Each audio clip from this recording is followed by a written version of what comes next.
KGF 2 படத்துல last படம் முடிகிறப்ப ராக்கி பாய் போயிட்டு ரமிகா சென் கிட்ட சொல்வாரு, நான் என் பேர்ல கம்ப்ளைண்ட் கொடுக்கறேன், இந்தாங்க இதுதான் கம்ப்ளைண்ட் எடுத்துக்கோங்க அப்படின்னு சொல்றப்ப ரமிகா சென்னோட அந்த டீம் மெம்பர்ஸே இல்ல மேடம் இந்த கம்ப்ளைண்ட் எடுத்துக்காதீங்க, ஏன்னா அவர்கிட்ட இருந்துதான் எங்களுக்கு நிறைய பணம் வருது அப்படின்னு சொல்லுவாங்க. சோ ரமிகா சென்னால ராக்கி பாய எந்த ஒரு ஆக்ஷனும் எடுக்க முடியாது.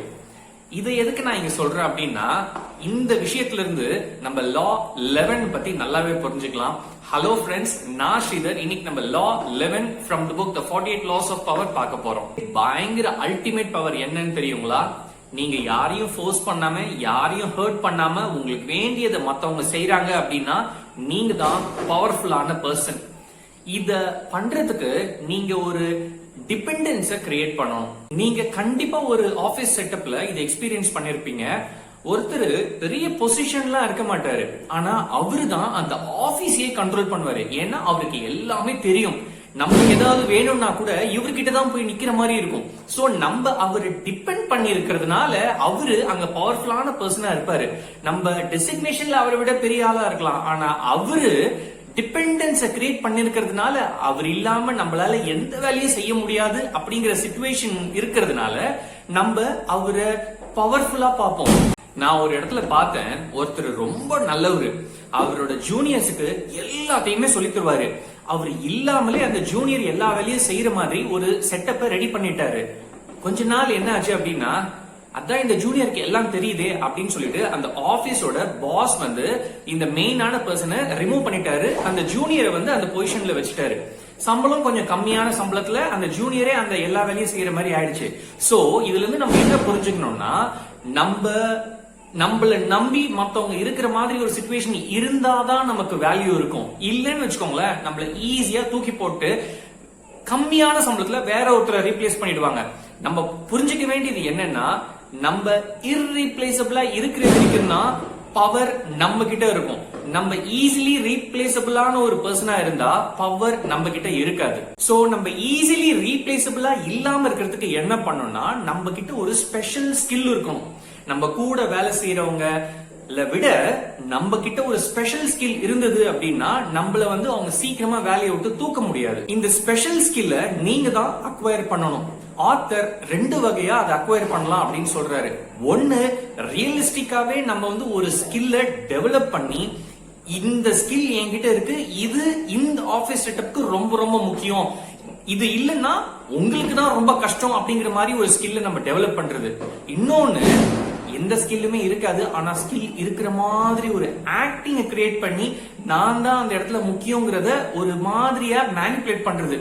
என்னோட தாட் என்னன்னா, இந்த மாதிரி மேனிபுலேட் பண்ணி நான் ஒரு பெரிய ஆளுங்கிற மாதிரி நம்ம ஸ்கில் எனக்கு இருக்குங்கிற மாதிரி போய் சொல்றதை விட உண்மையாவே ஒரு ஸ்கில்ல டெவலப் பண்ணிட்டோம்னா நம்ம ஒரு பவர்ஃபுல்லான பர்சனாவே இருந்துட்டு போகலாம். இப்ப நம்ம கேஜிஎஃப் 2 படத்துக்கு வரலாம்.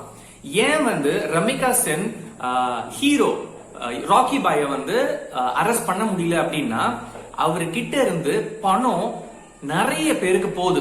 சோ இவரை அரெஸ்ட் பண்ணிட்டாங்கன்னா இவரால மத்தவங்களும் மாட்டிப்பாங்க. மத்தவங்க மாட்டிக்க கூடாது அப்படிங்கறதுனால இவரை யாரும் அரெஸ்ட் பண்ண முடியல. சோ இங்க இவரை டிபெண்ட் பண்ணி நிறைய பேர் இருக்கிறதுனால யாராலையும் ராக்கி பாய் மேல எந்த ஆக்ஷனும் எடுக்க முடியல. இன்னும் ஒரு குட்டி கதை சொல்றேன். 2 குதிரை இருந்துச்சாம். அந்த ஓனர் 2 குதிரை மேலயும் லக்கேஜ் வச்சுக்கிட்டு போறாரு. ஒரு குதிரை பயங்கர லேசி, இன்னொரு குதிரை நல்ல ஹெல்த்தியா, ஸ்ட்ராங்கா, எனர்ஜெட்டிக்கா எல்லா லோடையும் எடுத்துக்கிட்டு போயிட்டு இருக்காங்க. சோ இந்த லேசியா இருக்கிற குதிரை ரொம்ப ஸ்லோவா நடக்கிறதுனால என்ன பண்றாரு, இந்த ஓனர் அந்த லேசி குதிரை மேல இருக்கிற லோடை எடுத்து இந்த எனர்ஜெட்டிக்கா நடக்கிற குதிரை மேல வச்சாராம். இதே மாதிரியே கொஞ்ச நாள் நடந்துட்டே இருந்துச்சான். அந்த லேசி குதிரை நினைச்சுதான், நம்ம எந்த வேலையும் செய்யாம அப்படியே லேசியா இருந்தா ரொம்ப ஜாலியா இருக்கு, எல்லா லோடையும் அந்த ஆக்டிவ் எனர்ஜெட்டிக் குதிரையை எடுக்கிறாங்களே அப்படின்னு சொல்லிட்டு இவங்க லேசியாவே இருந்தாங்களாம். அந்த குதிரை ஓனர் என்ன முடிவு பண்ணாருன்னா, நான் எதுக்கு ஒரே வேலைதான், அந்த வேலைய இந்த எனர்ஜெட்டிக் குதிரையே எல்லாமே செய்துங்கிறப்ப இந்த லேசியான குதிரை எதுக்கு அப்படின்னு சொல்லிட்டு அந்த லேசியான குதிரையோட கழுத்தை அறுத்து போட்டுட்டாராம். எல்லா சாப்பாடையும், இந்த 2 குதிரையும் சாப்பிட்டு இருந்த எல்லா சாப்பாடையும் இந்த எனர்ஜெட்டிக் ஆக்டிவான குதிரைக்கு கொடுக்க ஆரம்பிச்சிட்டாராம்.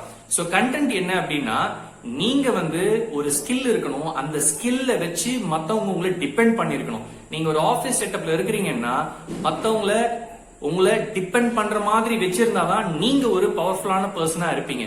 அடுத்தது ரொம்ப ரொம்ப முக்கியமான விஷயம், நிறைய நல்லவங்க பண்ற தப்பு இதுதான். நான் ஒரு ஆபீஸ் செட்டப்ல இருக்கிறேன்னா எனக்கு கீழே வேலை செய்யறவங்க, என்னோட பாஸ், எல்லாருக்குமே என்ன பிடிக்கணும் அப்படின்னு நினைக்கிறது வந்து ரொம்ப ரொம்ப தப்பான ஒரு விஷயம். இந்த பிடிக்கணும் அப்படின்னு நினைக்கிறப்ப அது வந்து ஒரு ஸ்ட்ராங்கான எமோஷன் கிடையாது. நம்மள மத்தவங்க யோசிக்கிறப்ப பயப்படணும், நான் இல்லைன்னா இந்த வேலை நடக்காதுன்னு அவங்க பயப்படணும். அப்படிங்கிற அந்த பயம்ன்ற ஒரு எமோஷன் இருக்கு பாத்தீங்களா, அதுதான் பயங்கர powerful when compared to love. So நீங்க வந்து ஃபியர் மூலமா யூ ஷுட் பி பவர்ஃபுல். நீங்க இல்லைன்னா ஐயோ இந்த வேலை எல்லாம் நடக்காது அப்படிங்கிற பயத்துல மத்தவங்க உங்களை மதிக்கிறது தான் ஒரு பெட்டர் எஃபெக்டிவ் வே தேன் மத்தவங்க எல்லாருக்கும் நான் நல்லபடியா இருக்கணும், எல்லாரும் என்ன லவ் பண்ணணும், எல்லாருக்கும் நான் பிடிச்சிருக்கணும் அப்படின்னீங்கன்னா உங்களால பெரிய பவர்ஃபுல்லான பர்சனா இருக்க முடியாது. அப்புறம் இன்னொரு விஷயம், நீங்க வந்து மத்தவங்க எல்லாரையும், உங்க பாஸ், உங்களோட கொலீக்ஸ் எல்லாரையும் உங்களை டிபெண்ட் பண்ணி வச்சிருக்கிறதுனால எல்லாருக்கும் உங்களை பிடிக்குதுன்னு நினைச்சுக்காதீங்க. எல்லாரும் உங்க மேல காண்டுல இருப்பாங்க, எப்படா ஆப்படிக்கலான்ட்டு. ஆனா ஆப்படிக்க முடியாது, ஏன்னா எல்லாரும் உங்களை நம்பி இருக்கிறாங்க. அதனால எல்லாருக்கும் என்ன பிடிச்சிருக்கு, எல்லாரும் என்ன பயங்கரமா மதிக்கிறாங்க அப்படின்னு வேற ஆங்கிள் தப்பா யோசிச்சிடாதீங்க. நீங்க டிபெண்ட் பண்ண வச்சிருக்கீங்கன்னா அவங்க எல்லாருக்கும் உங்க மேல ஒரு பயம், கோபம் இருக்கும்.